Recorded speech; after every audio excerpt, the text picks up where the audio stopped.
situ. Salam damai anak-anak kami yang terkasih. Masih dengan Bapak sendiri di sini, Bapak Joseph Francis Mumbing. Kita akan tetap belajar dalam pelajaran agama, yaitu pada hari ini kita akan membahas mengenai iman dan kebersamaan dalam jemaat. Nah, apa yang menjadi tujuan kita mempelajari iman dan kebersamaan dalam jemaat? Yang pertama, kita dapat menceritakan pengalaman terlibat dalam kelompok kegiatan umat beriman. Yang kedua, kita dapat menjelaskan peran keluarga, lingkungan, paroki sebagai wadah untuk mengembangkan iman. Yang ketiga, kita menemukan hal-hal penting dari cara hidup jemaat perdana berdasarkan kitab suci Kisah Para Rasul 2 ayat 41 sampai dengan 47. Dan yang terakhir, kita dapat mengikuti kegiatan-kegiatan untuk mengembangkan iman di dalam keluarga, lingkungan, dan juga paroki. Nah, untuk itu, sebelum kita memulai pelajaran ini, ada baiknya kita awali pertemuan ini dengan berdoa. Marilah kita bersama-sama membuat tanda kemenangan Kristus dalam nama Bapa dan Putra dan Roh Kudus. Amin. Tuhan kami Yesus Kristus, pada hari ini kami akan memulai pelajaran kami.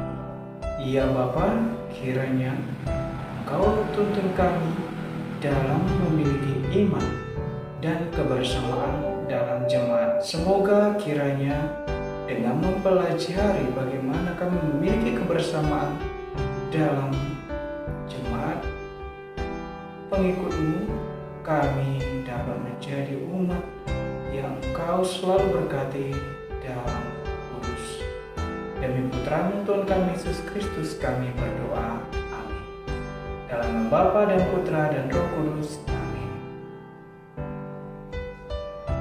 Nah, anak-anak yang terkasih, manusia adalah makhluk individu, sekaligus makhluk sosial. Iman itu bersifat pribadi. Artinya setiap pribadi memiliki kebebasan dalam membangun relasi personal dengan Allah. Namun demikian, sisi sosial beriman tidak boleh diabaikan. Sebab manusia itu adalah makhluk sosial yang tumbuh dan berkembang berkat adanya interaksi dan komunikasi dengan orang lain. Itu berarti manusia sebagai pribadi hanya menjadi manusia yang sempurna jika hidup dalam satu kebersamaan. Demikian juga iman kita pribadi dan juga iman orang lain dapat berkembang dalam relasi yang saling membutuhkan. Iman pribadi dapat membangun iman anggota lainnya dalam jemaat. Nah, sebaiknya iman jemaat juga mengembangkan iman pribadi itu. Jadi saling berketergantungan antara iman pribadi dan juga iman jemaat. Nah, sekarang kita coba memahami peran orang lain dalam pengembangan iman yang kita miliki. Untuk memahami peran orang lain dalam pengembangan iman pribadi, silakan coba kita simak kisah berikut ini yang berjudul Pentingnya Bersatu dengan Gereja. Seorang imam prihatin karena seorang jemaatnya yang biasa rutin hadir kebaktian tidak lagi tampak di gereja. Setelah beberapa minggu, sang imam itu memutuskan untuk mengunjunginya. Ketika sampai di rumah jemaatnya itu, sang imam mendapati pria tersebut sedang duduk sendirian di depan perapian. Lalu sang imam menyeret sebuah kursi dan duduk di sampingnya. Namun, pria itu hanya mengangguk kepada sang imam tanpa bicara sepatah kata pun. Kedua orang itu duduk berdiam diri selama beberapa saat. Sementara sang pendeta memandangi nyala api di perapian. Ia lalu mengambil penjepit bara dan dengan hati-hati mengambil sepotong bara dan menjauhkannya dari dalam api yang menyala. Pendeta itu kemudian duduk kembali sambil tetap berdiam diri. Pria itu termenung memandangi nyala bara api yang disingkirkan itu meredup dengan perlahan. Tak lama kemudian, bara itu pun padam dan jadi dingin. Sang imam melihat jamnya dan pamit pulang. Namun sebelum pulang, ia mengambil bara api yang sudah dingin itu, lalu menaruhnya kembali ke dalam nyala api. Dengan segera bara itu menyala kembali karena cahaya dan kehangatan yang dipancarkan bara-bara di sekelilingnya. Nah, anak-anak yang terkasih, saat sang imam bangkit untuk pergi, pria itu pun berdiri dan menjabat tangannya. Kemudian sambil tersenyum ia berkata, "Terima kasih atas khotbah Anda. Sampai jumpa besok minggu di gereja." Nah, anak-anak yang terkasih, dari cerita tadi yang baru saja kita dengarkan, pesan apakah yang kamu dapatkan dari cerita dia tersebut? Kamu hidup bertumbuh dan berkembang dalam keluarga. Kita tahu bahwa keluarga itu adalah gereja kecil, sekolah, dan juga masyarakat. Pertumbuhan jasmanimu sangat ditentukan oleh lingkungan tempat tinggalmu juga. Demikian juga dengan pertumbuhan rohanimu, sangat ditentukan oleh lingkungan tempat tinggalmu. Anak yang hidup dalam sebuah keluarga, sekolah, dan juga masyarakat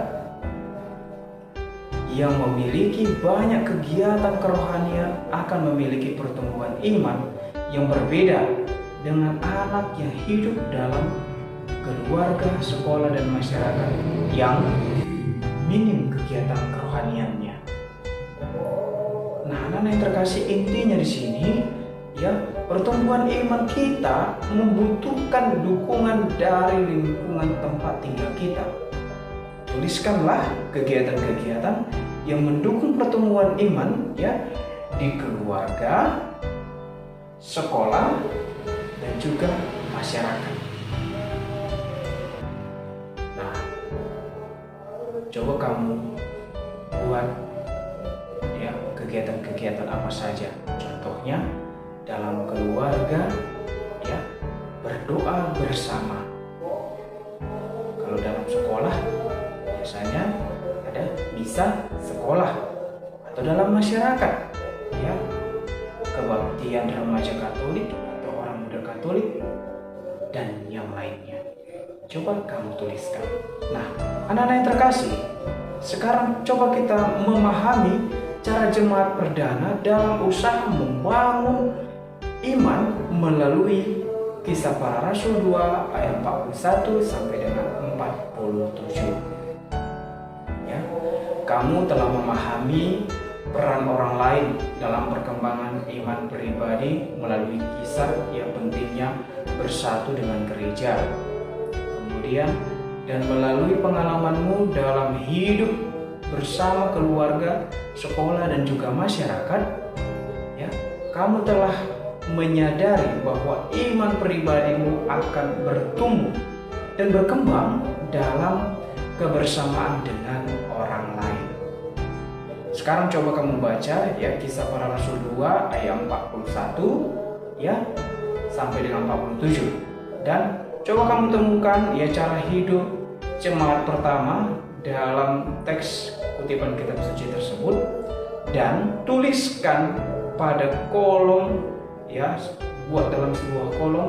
Kemudian kamu bandingkan semua kegiatan yang dilakukan oleh jemaat perdana, ya, dengan cara hidup jemaat gereja saat ini. Ya, coba kamu bandingkan. Nah, dengan memberi suatu tanda checklist, ya, atau seperti tanda benar. Cara hidup jemaat, ya, yang pertama coba kamu buat kolomnya. Cara hidup jemaat perdana dalam mengembangkan iman, minimal itu adalah 5. Kemudian perwujudan cara hidup jemaat perdana di gerejamu, ya, atau di gerejamu, ya, perwujudan cara hidup jemaat perdana, ya, di gerejamu sendiri. Baik, kemudian nanti di situ apakah cara hidup jemaat perdana dalam mengembangkan iman itu, ya, sering kamu laksanakan, jarang, atau tidak pernah. Anak-anak sekalian, ya, setelah menemukan dan mendalami ciri-ciri cara hidup jemaat perdana, ya, atau yang pertama, dan membandingkannya dengan cara hidup jemaat gerejamu sendiri, maka sekarang kamu akan menilai sejauh mana kamu terlibat di dalamnya. Penilaian ini sangat penting, ya, karena pertumbuhan dan perkembangan iman itu, ya, pribadi kita sendiri juga sangat dipengaruhi oleh keterlibatan kita. Jadi coba kamu sebutkan apa nama gerejamu, ya, kemudian apa nama kelompok pembinaan iman yang ada di gerejamu, ya, kelompok pembinaan iman yang ada di gerejamu, dan kelompok pembinaan iman yang kamu ikuti, ya, kelompok pembinaan iman yang kamu ikuti saat ini. Nah, coba kamu tuliskan, ya. Nah, yang menjadi keterampilanmu nanti, ya, tuliskanlah kegiatan apa saja dalam kelompok kategorial atau kelompok dalam gereja, ya, yang saat ini kamu ikuti. Ya, apa nama kelompok kategorial itu yang sekarang kamu ikuti? Ya, contohnya kategori sekolah minggu, ya, atau anak remaja. Ya. Kemudian kegiatan-kegiatan yang ada di dalam kelompokmu itu apa saja? Ya, coba kamu tulis. Baik. Nah, sampai di sini dulu pembahasan kita, ya. Kita akan lanjutkan pembahasan kita berikutnya, yaitu mengenai bagaimana Maria sebagai teladan hidup beriman Kristiani. Karena kita tahu Bunda Maria adalah Bunda Allah sendiri. Jadi demikian yang Bapak sampaikan. Terima kasih dan salam damai Kristus.